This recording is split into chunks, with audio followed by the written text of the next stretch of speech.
Parliament ఎన్నికల అనంతరం June 15వ తేదీ నుండి అర్హులైన వారందరికీ ఇందిరమ్మ ఇండ్లను మంజూరు చేసి 5 లక్షల రూపాయలను కాంగ్రెస్ ప్రభుత్వం అందజేస్తుందన్నారు పెద్దపల్లి ఎమ్మెల్యే చింతకుంట విజయరమణారావు. పెద్దపల్లి జిల్లా సుల్తానాబాద్ మండలం ఐత్రాజ్పల్లి, భూపతిపూర్, అలాగే ఎలిగేడు మండలం నారాయణపల్లిలో పార్లమెంటు ఎన్నికల ప్రచారంలో భాగంగా ఎమ్మెల్యే చింతకుంట విజయరమణారావు ఉపాధి హామీ కూలీలను కలిసి వారి సాధక బాధకాలను తెలుసుకొని పార్లమెంటు ఎన్నికల్లో కాంగ్రెస్ పార్టీ అభ్యర్థి గడ్డం వంశీకి ఓటు వేసి గెలిపించాలని అభ్యర్థించారు. కాంగ్రెస్ పార్టీ నుండి ఎంపీ గెలిస్తే కేంద్రం నుండి కూడా మరిన్ని నిధులు తీసుకొచ్చి ఈ ప్రాంతాన్ని మరింత అభివృద్ధి చేయవచ్చునని ఎమ్మెల్యే విజయరమణారావు అన్నారు.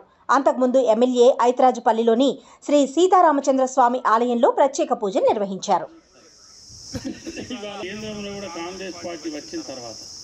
సోనియా గాంధీ గారు జూన్ 15 నుంచి ఇందిరమ్మ ఇల్లు వస్తాయి ఆల్రెడీ భద్రాచలంలో లాంచ్ చేసాం. కానీ టైం లేదు కాబట్టి ఎలక్షన్ కోడ్ ఉంది కాబట్టి అది మనం ఇస్తలేం. జూన్ 15 నుంచి ఇల్లు ఇచ్చే కార్యక్రమం స్టార్ట్ అవుతుంది. ప్రతి ఇంటికి 5 లక్షలు ఇస్తుంది కాంగ్రెస్ ప్రభుత్వం. 5 లక్షల ఇల్లు ఇస్తుంది. ఎవరైతే నిజమైన పేదలు ఉన్నారో ఇలా ఇక్కడ ప్రభుత్వం పైసలు తీసుకుంటే సున్నా అవుతుంది ఆ ఇల్లు. మీరు అట్లా నమ్మి మోసపోవచ్చు. గుడిసెలు ఉన్న వాళ్ళకు, ఇల్లు లేని వాళ్ళకు, ఇళ్ళ మీద లేక కవర్లు కప్పుకుని ఉన్న వాళ్ళకు, కూలిపోయే దశలో ఉన్న వాళ్ళకు మొదటి దశలో వాళ్ళని ఐడెంటిఫై చేసి ఇల్లు ఇద్దాం. వాళ్ళకి ఇల్లు ఇప్పి 5 లక్షలు మీరు బ్యాంక్ లోన్ తీసుకోవచ్చు, ఇల్లు నిర్మాణం చేసుకోవచ్చు. కాబట్టి అటువంటి వాళ్ళకి సాయం జరుగుతుందని చెప్పి తెలియజేసుకుంటూ డాక్టర్ వివేక్ గారి కొడుకు మాజీ ఎంపీ వెంకటస్వామి గారి మనవడు కాబట్టి మీ అందరి ఆశీర్వాదం ఉండాలి. అన్ని జరుగుతాయమ్మా. నేను ఆ రోజు కూడా చెప్పినా, ఈ రోజు కూడా చెప్తానా. నేనేం మీకు దూరపోనే కాదు, అందరూ దగ్గరలోనే. నేను మళ్ళీ వస్తా, మళ్ళీ అడగచ్చు. కనబడేటప్పుడు అడగని రోజు ఫ్రీ ఉంటాయి.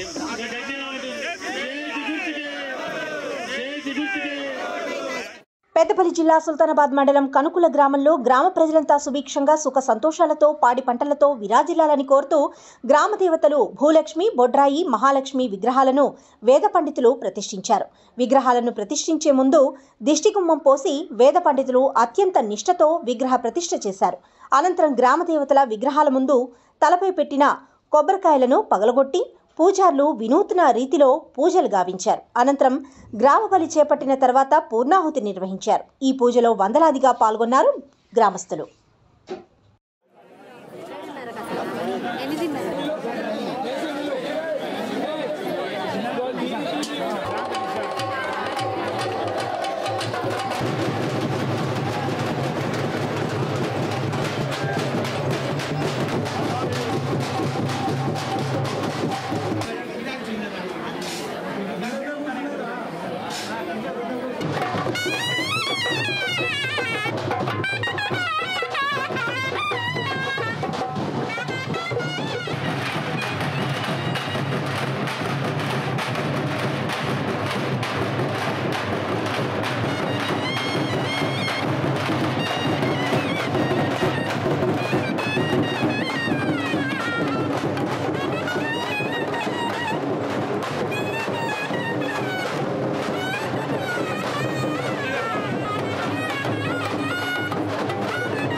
महाविष्णु प्रीतिकरम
పెద్దపల్లి జిల్లా సుల్తానాబాద్ మండలంలోని చిన్న కాల్వల ప్రాథమిక సహకార సంఘం ఆధ్వర్యంలో దేవునిపల్లి గ్రామంలో ఏర్పాటు చేసిన పెట్రోల్ డీజిల్ బంకులను పునఃప్రారంభించారు.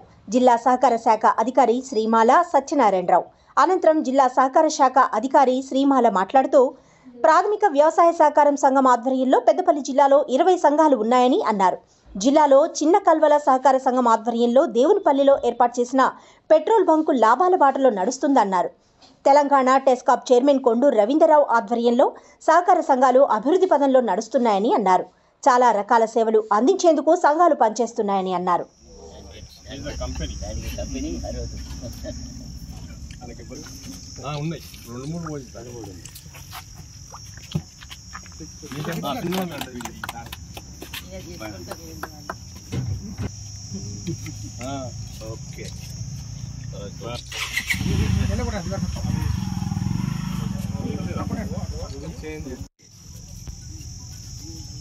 కొంచెం ప్రెస్ చేయండి.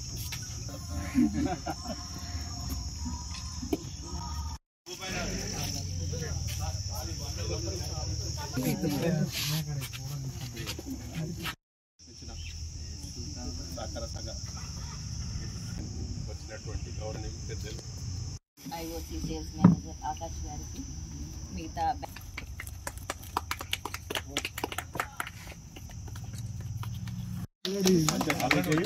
ఎగ్జిస్టింగ్ ఉన్న వాటికి అవకాశం ఉంది. వాళ్ళు ఇప్పుడు కన్వర్ అప్లై చేస్తే మనం చాలా బ్రహ్మాండమైన మంచి అంటే ఈ 34 పెట్రోల్ పంపులు చూస్తే ఇది ఒకటే మంచి చాలా మంచి లొకేషన్లో బాగా మంచి లొకేషన్ ఉంది. ఆల్మోస్ట్ దీనికంటే ఆల్మోస్ట్ ఒక ₹1 కోటి వరకు ఒక 70 లక్షల వరకు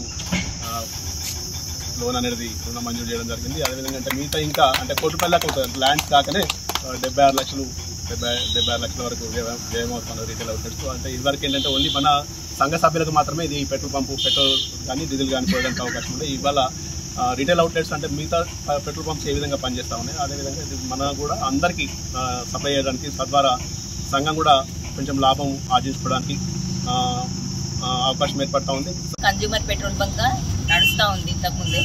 అయితే ఏంటంటే రిటైల్కు కన్జ్యూమర్కి తేడా ఉంటుంది. సో రిటైల్కి వచ్చినంత ప్రాఫిట్స్ సబ్సిడీ కానీ దీనికి రాదు. కాబట్టి మన గవర్నమెంట్ ఆఫ్ ఇండియా ఇన్స్ట్రక్షన్స్ ప్రకారము ఈ ప్యాక్స్ పరిధిలో నడుస్తున్న సహకార సంఘాల పరిధిలో నడుస్తున్న పెట్రోల్ బంక్స్ అన్నింటికి కూడా రిటైల్ పెట్రోల్ బంక్ మార్చుకునే అవకాశాన్ని ఇచ్చారు. సో దానిలో భాగంగానే వీళ్ళు కన్జ్యూమర్ పెట్రోల్ బంక్ నుంచి రిటైల్ బంక్కి చేంజ్ అయ్యారు. సో దీనికి సంబంధించి మనకు డిస్ట్రిక్ట్ అడ్మినిస్ట్రేషన్ నుండి కూడా ఎన్ఓసి సిపి గారి నుంచి ఎన్ఓసి రావడం కానీ సివిల్ సప్లైస్ నుంచి బీ ఫామ్ రావడం కానీ అవన్నీ కూడా వస్తేనే వీళ్ళు స్టార్ట్ చేయడానికి ఉంటుంది. సిఇఓలు అండ్ పాలకవర్గము యాక్టివ్గా ఉంటేనే ఆ సొసైటీలు బాగుపడతాయి. సో నాకు తెలిసినంత వరకు రమేష్ బాగా వర్క్ చేస్తాడు. సో ఇట్లా ఆంజనేయ స్వామి ఆశీస్సులతో ప్రజలంతా సుభిక్షంగా ఉండాలని స్వామివారిని వేడుకున్నారు పెద్దపల్లి ఎమ్మెల్యే చింతకుంట విజయరమణారావు. పెద్దపల్లి జిల్లా కాల్వశ్రీరాంపూర్ మండలం ఇప్పలపల్లి గ్రామంలో శివ పంచాయతన నవగ్రహ సహిత శ్రీ అభయాంజనేయ స్వామి విగ్రహాల ప్రతిష్టాపన వేడుకలు అంగరంగ వైభవంగా నిర్వహించారు. ఈ నెల 24వ తేదీన ప్రారంభమైన ఉత్సవాలు నేటి విగ్రహ ప్రతిష్టాపన కార్యక్రమంతో ఉత్సవాలు ముగియనున్నాయి. విగ్రహాల ప్రతిష్టాపన సందర్భంగా ఆలయంలో ఉదయం నుండే ప్రత్యేక పూజలు నిర్వహించారు. వేద పండితుల మంత్రోచ్చారణల మధ్య యంత్ర ప్రతిష్టాపన విగ్రహాల ప్రతిష్టాపన నిర్వహించారు. ప్రతిష్ట వేడుకల్లో MLA Chintakunta Vijayaramanarao, MPP Sampath, ZPTC Tirupati Reddy, మాజీ ఎంపీపీ గోపగోని సారేగౌడ్లు పాల్గొని ప్రత్యేక పూజలు చేశారు. అనంతరం అన్నదాన కార్యక్రమం నిర్వహించారు.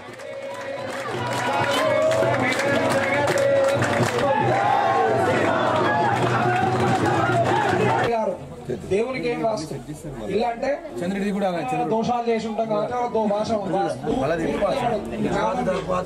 తర్వాత స్లాబ్ ఉన్నది. ఓకే, బయట వాళ్ళు ఉన్నా ఇంట్లో ఉన్నా కానీ ఏ దోషాలున్నా కానీ महाराज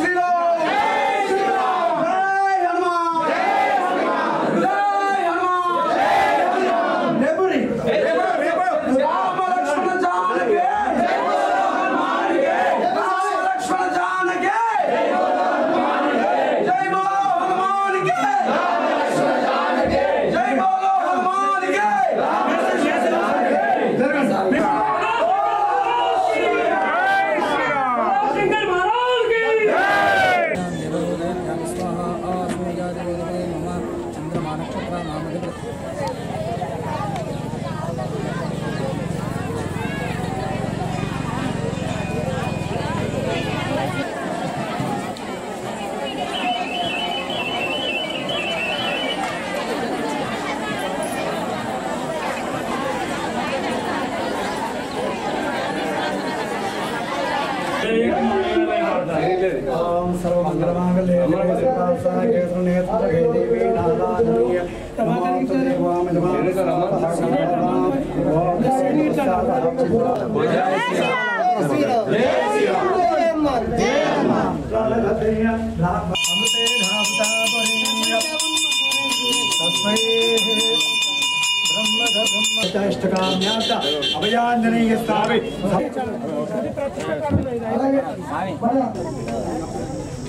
ఆంజనేయ స్వామి ఆశీస్సులు ఉండాలని చెప్పి ముఖ్యంగా ఇప్పలపల్లి గ్రామ సోదరులకు సోదరులకు ఈ సందర్భంగా శుభాకాంక్షలు తెలియజేసుకుంటూ మరి పెద్ద ఎత్తున కష్టపడి గ్రామస్తులందరి సహకారం తీసుకొని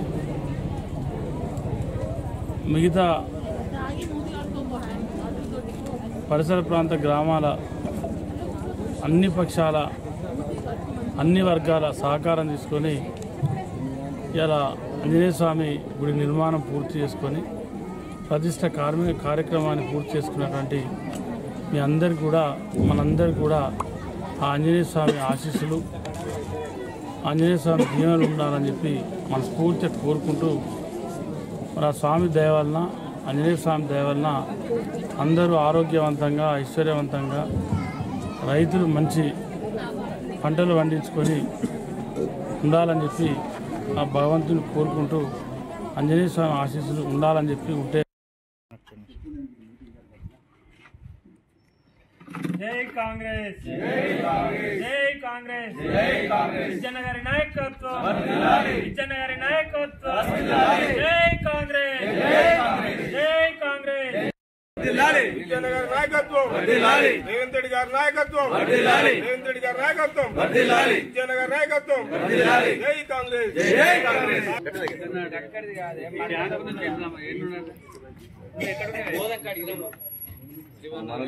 అండర్గ్రౌండ్ పెట్టి మరకపోయే కాడికి రాలేదు అంబేద్కర్ బొమ్మ కానీ చక్కగా రమానికి బొమ్మకాడికి వచ్చినాక బొమ్మకాన్ని ఇలాగనే గేట్ తీసుకున్న దానికి ఎదురుందరమ్మా బొమ్మకాడికి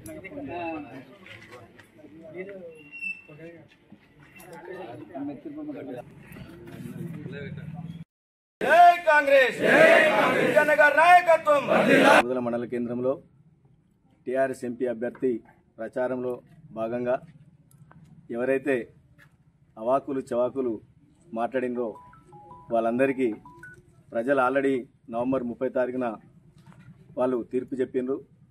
మరి రాబోయే మే 13న కూడా మరోసారి వాళ్ళకి బుద్ధి చెప్పడానికి ప్రజలు సిద్ధంగా ఉన్నారు. విశ్వాసం కోల్పోయినటువంటి పార్టీ ఇవాళ బీఆర్ఎస్ పార్టీ.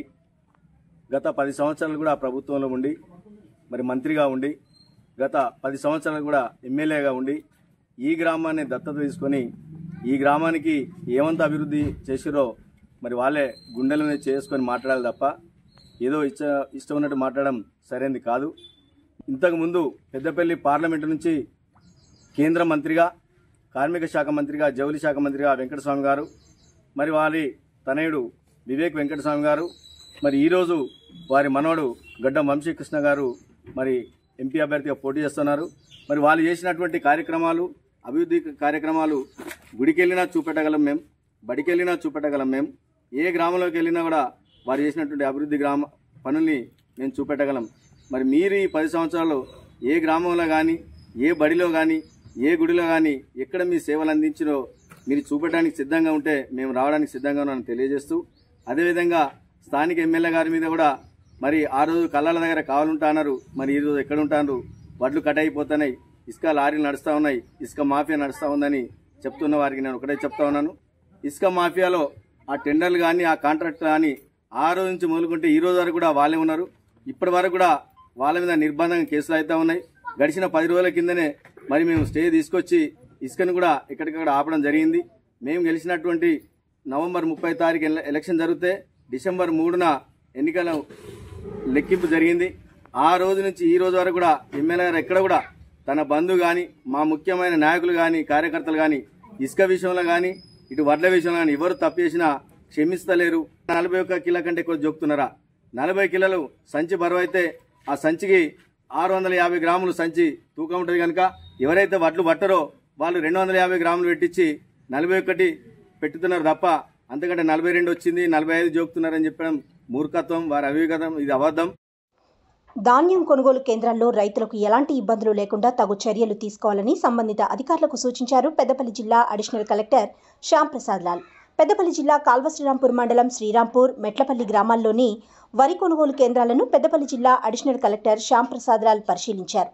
నాణ్యమైన ధాన్యాన్ని చివరి గింజ వరకు మద్దతు ధరపై కొనుగోలు చేయడం జరుగుతుందని, నాణ్యత ప్రమాణాల ప్రకారం తేమ శాతం వచ్చిన తర్వాత ధాన్యాన్ని త్వరితగతిన కొనుగోలు చేయాలని అధికారులకు సూచించారు. కొనుగోలు చేసిన ధాన్యాన్ని సకాలంలో సెంటర్ల నుండి సంబంధిత మిల్లులకు తరలించాలని, రైస్ మిల్లుల వద్ద కోతలు లేకుండా తగు చర్యలు తీసుకోవాలన్నారు. కొనుగోలు కేంద్రాల్లో సమస్యలు ఉంటే సంబంధిత అధికారులకు సమాచారం అందించాలని సూచించారు.